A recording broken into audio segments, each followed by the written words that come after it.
듣고 왔고요. 이번에 만나볼 현장은 천주교 현장입니다. 다음 주 월요일이 3월 1일 3.1절이죠.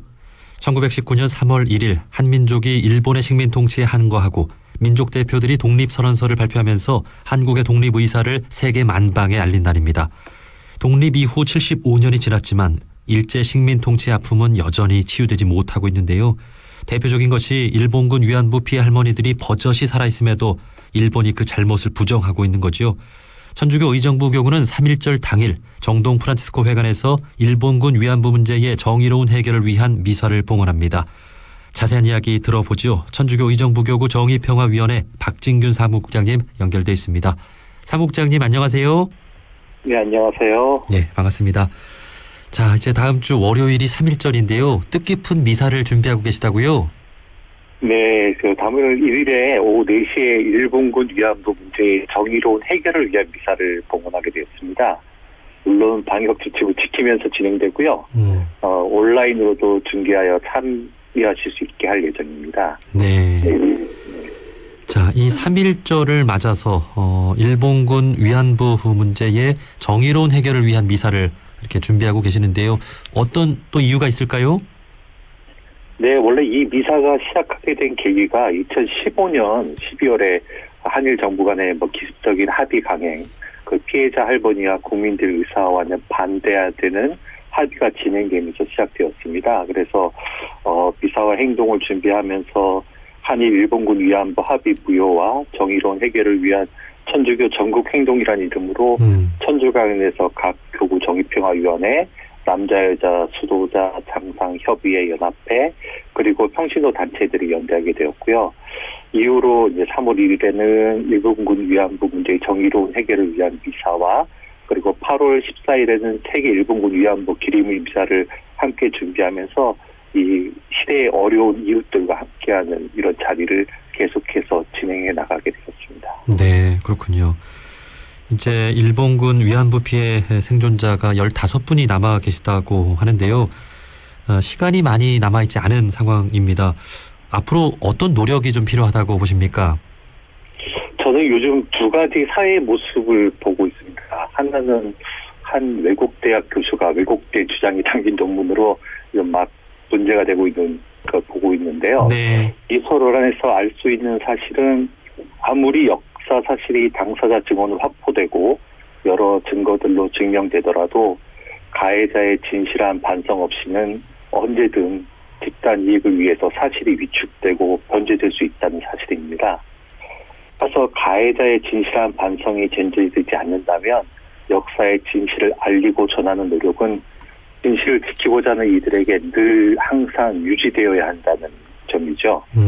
예, 그리고 또 하나는 요즘 우리 사회 각 분야에서 요즘 드러나고 있는 학교 폭력에 대한 일종의 미투 현상입니다. 네. 네, 여기에서 알 수 있는 것은 과거의 얕은 폭력에 대한 감수성, 의식에서 점점 더 성숙된 인식으로 성장하고 있다는 점이죠.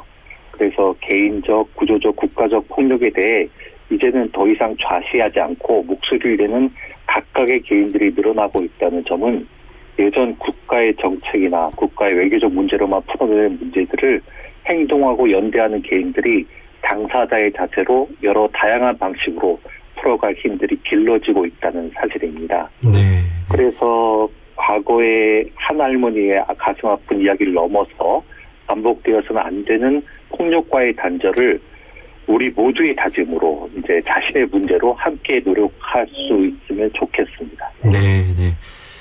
그 과거의 폭력으로 인한 아픔들이 이제 드러나고 있고 이런 것까지도 다 치유해야 하는 것이 오늘을 살아가는 우리 또 종교인들의 책임인 것 같습니다. 네. 자, 이제 사무국장님 말씀해 주신 대로 가해자 일본의 반성과 사과가 제일 중요한 부분인데 일본의 사과는 요연하기만 합니다. 자, 이런 상황에서 이제 한일 관계 회복을 위한 한일 천주교 간에도 이제 교류가 있는 것으로 알고 있는데요. 혹시 이에 대한 일본 종교계의 글쎄 어떤 반성은 또 있을까요?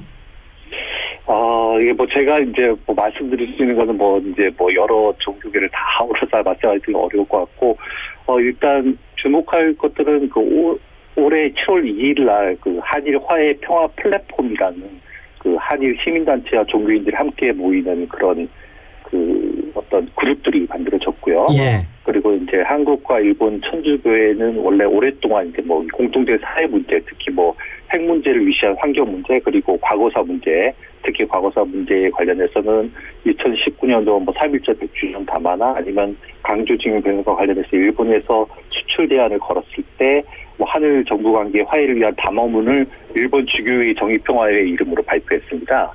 그래서 또 최근에 일본 천주교회에서 일본군 위안부 관련한 입장을 밝힌 것에 있어 소개드리면 일본 주교회 정의평화의 이름으로 2020년 작년 12월 12일에 여성 국제전범 법정 20주년을 맞아 정부에 요청한다는 제목의 성명서를 발표했습니다.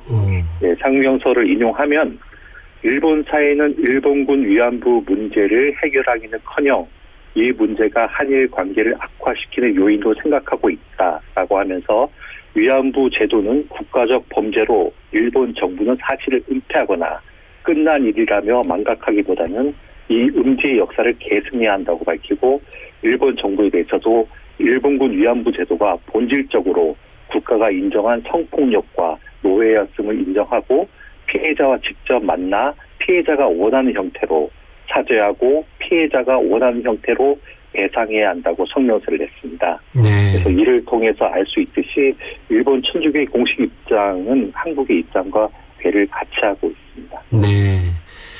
자, 이렇게 일본에도 천주교, 개신교, 불교, 건강한 종교인들 그리고 시민들이 있기에 그런 목소리들이 좀 더 확산이 될 수 있었으면 좋겠습니다. 네. 자, 마지막으로 저희 프로그램은 다양한 종교인분들이 듣고 계시는데요. 끝으로 전하실 말씀이 있다면 한 말씀 해주시죠. 네. 다양한 믿음 안에서 좋음과 선함을 구하는 모든 분들이 주위의 이웃들의 어려움에 공감하고 함께하는 길을 일구었으면 좋겠습니다. 특히 시대의 아픔을 개인이 담아내야 했던 곡통의 시간을 사시던 할머니가 이제 15분밖에 생존해 계시지 않습니다.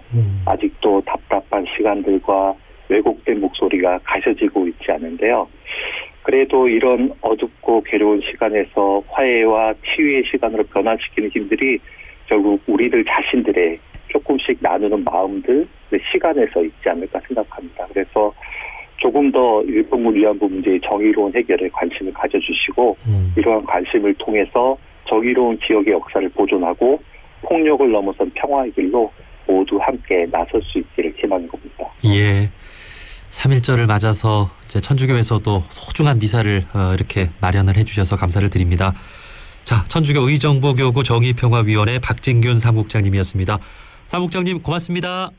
네, 감사합니다.